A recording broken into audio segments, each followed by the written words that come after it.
मुग्धा और उसकी सास के बीच पूरा समय सास के किसी न किसी काम को लेकर मतभेद चलते ही रहते हैं।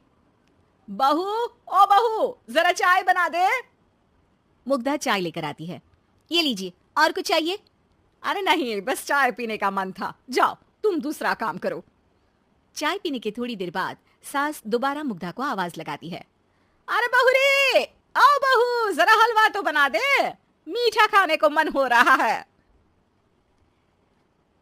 इसी तरह मुग्धा की सास पूरा समय कोई ना कोई काम बताकर उसे रसोई से बाहर तक निकलने नहीं देती।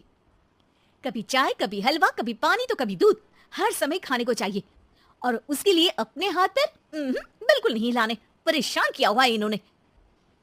सास की जबरदस्ती परेशान करने की आदतों से दुखी मुग्धा एक शाम सचिन के साथ अपने कमरे में बैठी हुई बात कर रही होती है। सुनो जी, मम्मी जी की ये जानबूझकर मुझे परेशान करने की फरमाइशों से मैं बहुत फ्रस्ट्रेट हो चुकी हूँ। पूरे दिन में एक सेकंड का आराम नहीं मिलता। रसोई से बाहर कदम रखती नहीं कि बहू ये बना दे, बहूरी वो बना दे। अरे इनकी फरमाइशें चलती ही रहती है। अरे मुग्धा, माँ खाने की शौकीन है पर उम्र हो चली है, खुद खाना नहीं बना सकती, इसलिए तुमसे बोलती है। अरे तो शौक भी उम्र देख कर रखने चाहिए ना। समझ में नहीं आता, हर समय फेविकॉल का जोड़ लगाए सोफे से चिपके बैठी रहती है। इतना सब डाइजेस्ट कैसे हो जाता है उन्हें? अरे तुम मेरी माँ से इतनी नफरत कैसे कर सकती हो? मैं उनसे नफरत नहीं करती जी, बस परेशान हूँ। जहाँ मुग्धा अपने पति से ये सब बोल रही होती है, वहीं उसकी सास भी कमरे के बाहर दरवाजे से कान लगाए सारी बातें सुन रही होती है और अगली दोपहर रसोई में मुग्धा के पास जाती है। बहू, आज ना मेरा कुछ मसालेदार खाने का मन है। तो चाय बना दो, मुझे बहुत पसंद है। अरे ना, ऐसा कर लिट्टी चोखा बना ले। और हाँ, जितना मसाला बातों में मिलाकर पति को सुनाती हो ना, सब्जी में भी वैसे ही डाला करो, खाना स्वादिष्ट बनेगा। सास की बात सुनकर मुग्धा हैरान रह जाती है। मतलब आप पूरा समय मुझ पर हुक्म चलाने के साथ बंद कमरे में हुई पति पत्नी के बीच की बातें भी सुनती है? अरे बात जब मेरी थी तो सुनने में क्या दिक्कत है? ये कहकर सास वहां से चली जाती है।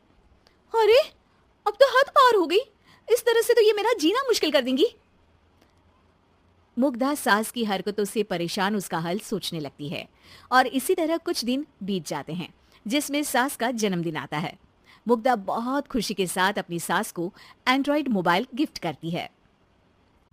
मम्मी, आपको सबसे बात करने के लिए बहुत दिक्कत होती है ना, कभी सचिन तो कभी मुझे बोलना पड़ता है, पर इस मोबाइल से आपको कोई दिक्कत नहीं होगी। एक जगह बैठे बैठे बहुत कुछ कर सकती हैं अब आप। मोबाइल देख सासू माँ खुश हो जाती है, पर उसे इस्तेमाल करना तो आता नहीं, इसलिए साइड में रख देती है। जिसे देख मुग्धा घर का सारा काम छोड़ मोबाइल सेट कर सास को इस्तेमाल करना सिखाने लगती है, जिसके बाद अब सास पूरा समय मोबाइल में ही लगी रहती है।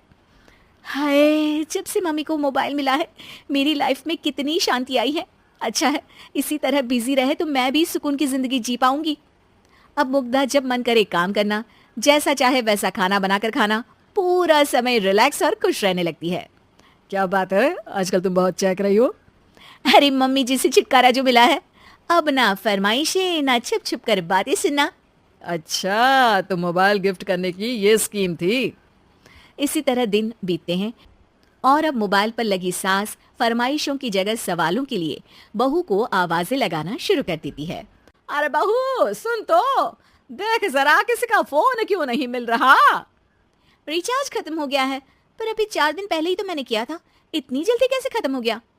अरे मैंने कल तेरी कनाडा वाली मौसी सास से 3 घंटे बात की थी ना। क्या?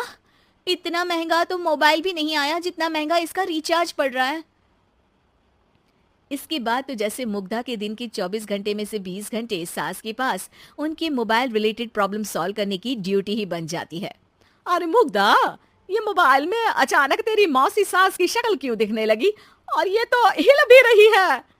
मम्मी, ये गूगल डुओ का वीडियो कॉल है, इसमें आप बात करने के साथ एक दूसरे की शक्ल भी देख सकती हो। अच्छा, ये तूने मुझे पहले क्यों नहीं बताया? अब बताने के लिए पहले नहीं बताया। इसी बीच सचिन भी वहां आ जाता है और सास अपनी वीडियो कॉल में बिजी हो जाती है।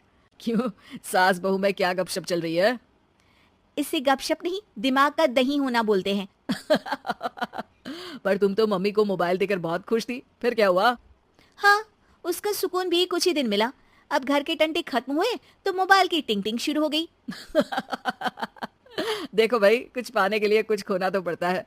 आखिर तुमने मोबाइल अपने फायदे के लिए ही तो दिया है, तो फिर सवालों के जवाब भी देने पड़ेंगे, क्योंकि जब तक उनके हाथ में ये फुंथरू रहेगा, तुम्हारी लाइफ में प्राइवेसी और सुकून रहेंगे।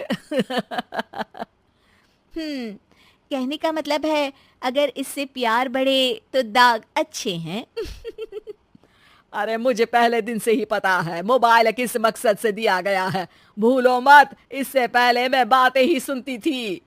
सास की ये बात सुनकर मुग्धा शॉक में और सचिन हंसता रह जाता है।